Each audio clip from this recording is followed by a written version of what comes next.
Hi guys, how you? ఎలా ఉన్నారు అందరూ? చాలా గ్యాప్ వచ్చింది కదా ఈ మధ్య. కొంతమంది అయితే ఇంకా సింబా గురించి అడుగుతారు ప్రతి వీడియోలో కూడా. ప్రస్తుతానికి మనం సింబా వీడియోలు ఎందుకు చేయట్లేదంటే ఆ బండి మంది కాదు, మా ఫ్రెండ్ది, వాడు తీసేసుకున్నాడు.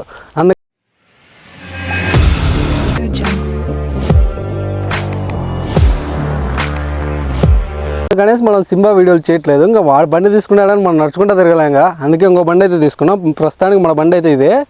మనం ఆ బండిలో వచ్చి సింబాను పోటీ పెట్టాము. ఈ బండిలోకి రానికి కొద్దిగా టైం పడుతుంది కదా, అందుకు కొద్ది రోజులు గ్యాప్ ఇచ్చా, అంతే తప్ప ఇంకా వీడియోస్ చేయను ఆపేసా అని అనుకోవద్దండి. కొద్దిగా టైం పడుతుంది, అదే ఇంటర్వెల్, మూవీలో ఇంటర్వెల్ లాగా మనం కొద్దిగా గ్యాప్ ఇచ్చాం. మళ్ళీ ఇంకా దీంతో వీడియోస్ వస్తాయి, కొద్దిగా వెయిట్ చేయండి. మనం తీసుకున్న బండి వచ్చేసి రాయల్ ఎన్ఫీల్డ్లో మామూలు క్లాసిక్ అయితే అందరి దగ్గర ఉంటుంది, మనం కొద్దిగా డిఫరెంట్గా ఉండాలి కదా, అందుకోసం థండర్బర్డ్ అయితే తీసుకున్నాం.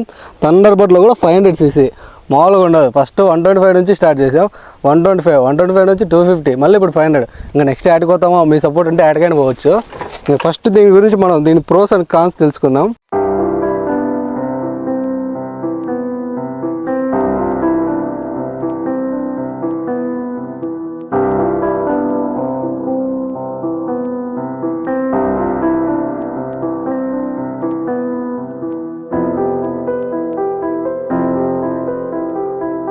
ఇంక ఇది వచ్చేసి రాయల్ ఎన్ఫీల్డ్ థండర్బర్డ్ 500cc. దీని ఇంజన్ కెపాసిటీ వచ్చేసి 499, అలాగే ఫ్యూల్ ట్యాంక్ కెపాసిటీ వచ్చేసి 20 లీటర్స్. నాకు తెలిసి బైక్లో ఇది ఎక్కువ కెపాసిటీ ట్యాంక్ అనుకుంటా.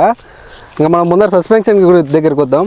Telescopic 41mm forks, 130mm travel. ఇంకా ఈ బండి గ్రౌండ్ క్లియరెన్స్ వచ్చేసి 140mm వస్తుంది. ఇంకా ఓవరాల్ లెంత్ వచ్చేసి 2060mm. ఇంకా ఈ సీట్ హైట్ విషయానికి వస్తే 775mm. అలాగే దీని యొక్క వెయిట్ వచ్చేసి 195 kgs. ఇంకా వీటి గేర్స్ వచ్చేసి ఒకటి ముందుకు 4 వెనక్కి, మొత్తం 5 గేర్స్ వస్తాయి. అలాగే దీని యొక్క మైలేజ్ వచ్చేసి, నేను బండి పూజ వీడియోలో పెట్టినప్పుడు చాలామంది మైలేజ్ అడిగారు, ఇది వచ్చేసి 30 వస్తుంది. ఇంకా మనం బాగా మెయింటైన్ చేస్తే ఏమన్నా పెరగచ్చు, నాకు తెలిసి 30 చాలా ఎక్కువ 500cc అంటే.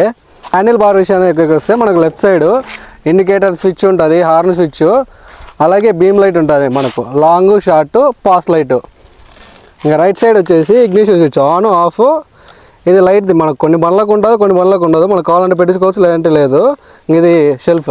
మనం అయితే థండర్బర్డ్ 500 మొత్తం డీటెయిల్స్ అయితే తెలుసుకున్నాం కదా. ఇంకా మనం దీన్ని రైడ్ చేసి చూద్దాం, మనకు రైడింగ్లో ఎట్లా ఉంటుందో, క్లాసిక్ ఉన్నట్టు ఉంటుందా లేదా ఏమన్నా డిఫరెంట్గా ఉంటుందా, లాంగ్ వెళ్ళొచ్చా, వైబ్రేషన్ ఏమి మొత్తం తెలుసుకుందాం. మన దగ్గర ఆల్రెడీ క్లాసిక్ ఉన్నది కాబట్టి మనకు కొద్దిగా ఐడియా ఉంది, కంపేర్ చేద్దాం ఏది బెస్టో. ఇంకా మనం అయితే ఇప్పుడు రైడింగ్ స్టార్ట్ చేసాం, చూద్దాం. అయితే ఈ బండ్లతో సమస్య ఏంటంటే, మామూలుగా మీరు KTM డ్యూక్ బండ్ల తోలలో అయితే అది గేర్ బై గేర్ పీక్తో వెళ్ళాలి కదా, వీటికి అట్లేం అవసరంలే, అన్ని గేర్లు వేసి లాస్ట్లో రైడింగ్ పీకచ్చు. ఇంకా సీట్ కంఫర్ట్లో అయితే బాగుంది. హ్యాండిల్ వచ్చేసి మామూలు హ్యాండిల్ కాదు, చూడండి ఒకసారి ఎంత ఉందో. మీరు కొద్దిగా హైట్ తక్కువ ఉంటే అయితే ఈ బండి కొద్దిగా అవాయిడ్ చేసుకోండి, ఎందుకంటే హైట్ ఉండాలి కంపల్సరీ. సీట్ హైట్ కూడా చాలానే ఉంది. మనం అయితే మెయిన్ రోడ్లోకి వెళ్దాం, మెయిన్ రోడ్లోకి వెళ్ళి దీని స్పీడ్ చూద్దాం.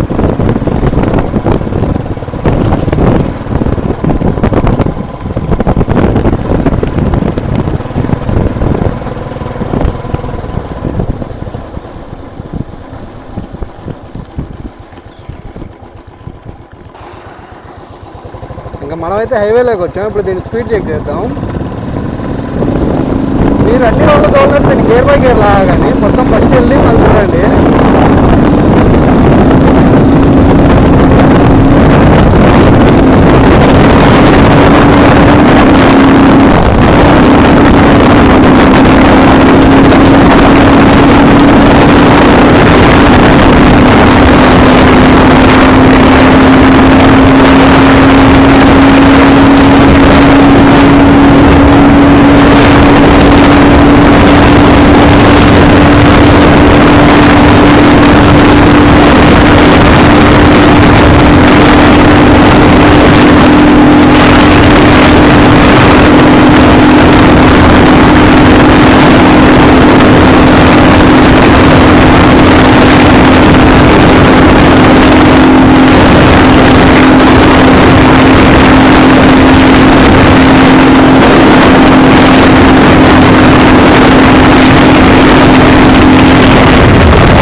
ఇక మనమైతే ఇప్పుడు ఈజీగా 130 వచ్చాము. ఇంతకన్నా వెళ్ళాలంటే మనం ఖచ్చితంగా రాయల్ ఎన్ఫీల్డ్లో గ్లౌజులు ఉండాలి మెయిన్.